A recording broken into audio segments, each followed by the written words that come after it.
Donc je reprends. Donc ici, il est question donc de la fertilité, donc dans toute sa discipline et dans toutes ses dimensions.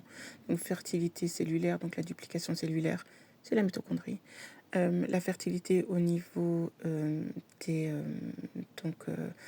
sexués, donc qui est la reproduction, donc aux gamètes, la création des gamètes par la méiose, qui est due à la mitochondrie.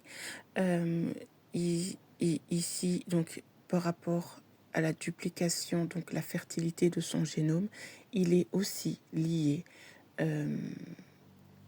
au génome mitochondrial, qui est un cercle, je rappelle, d'une double hélice représentée par deux serpents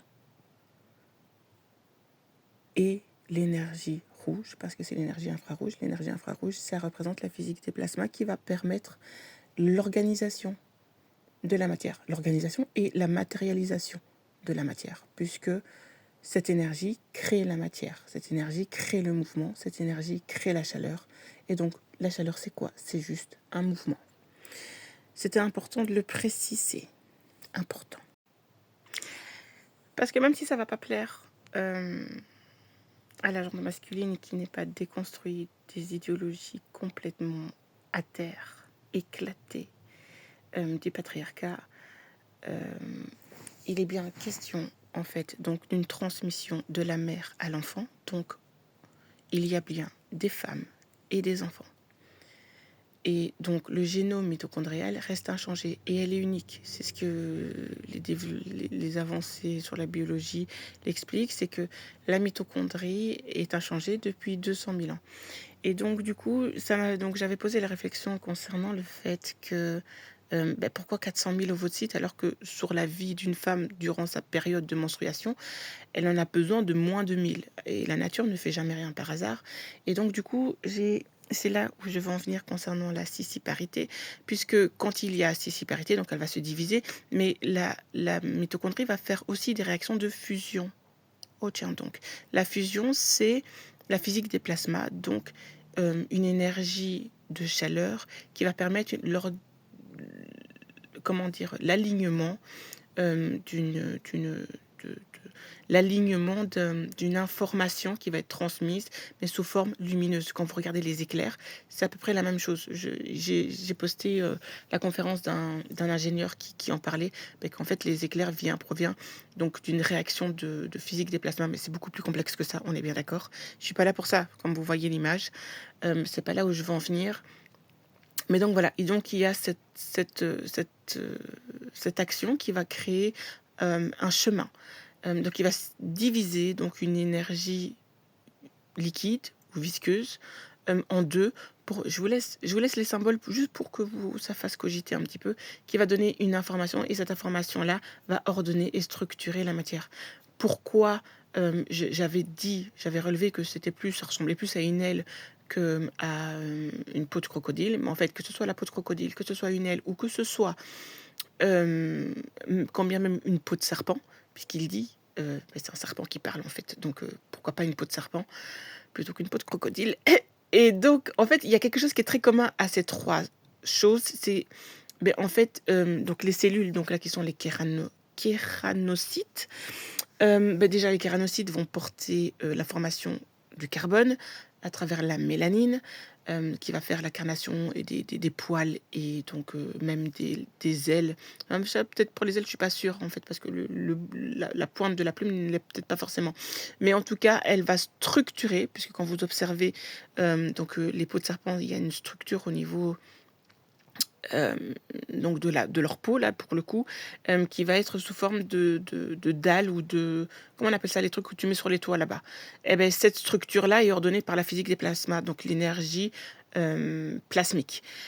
Donc, c'est même logique que ce soit dans ce sens-là, et puis que ce soit aussi dans la dynamique donc, du disque rouge avec le serpent en or. C'est pas anodin qu'il soit en or, qu'il soit tout jaune, en fait. Donc il y a question de fusion. Fusion, c'est un disque lumineux. Je l'ai montré dans la vidéo concernant donc l'orgasme féminin, parce que c'est pas pour rien que j'ai parlé de ça, parce que ça parle de fréquence et de vibration. parce que donc lors de la fusion nucléaire des deux gamètes, il y a un rayonnement lumineux qui sous forme d'un cercle. Mais bizarrement, le même cercle qui est représenté sur cette stèle. Et donc il y a fusion, donc il y a, par déduction, il faudrait vérifier dans un labo, cette réaction qui a lieu aussi, et donc il y a le dégagement d'une forte quantité d'énergie. Et donc là, du coup, il y a fusion entre deux entités, et que ces deux entités, donc, et en fait, c'est ce qui est fait lorsqu'il y a réparation. Donc le mécanisme de la mitochondrie qui veut réparer ces mitochondries, donc au niveau cellulaire, quand il y a un problème, quand il y a une pathologie. Et donc, du coup, je me suis dit, mais en fait, c'est peut-être pour ça qu'il y a 400 000 ovocytes. T'as vu?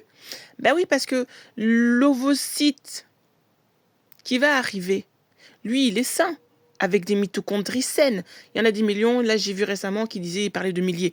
Ok, quand bien même, des milliers, ça reste quand même beaucoup, beaucoup, beaucoup, beaucoup. Genre, limite, t'as limite une bombe dans ton corps, en fait, qui y arrive tous les mois. Truc de fou, en termes d'énergie, quantité d'énergie potentielle.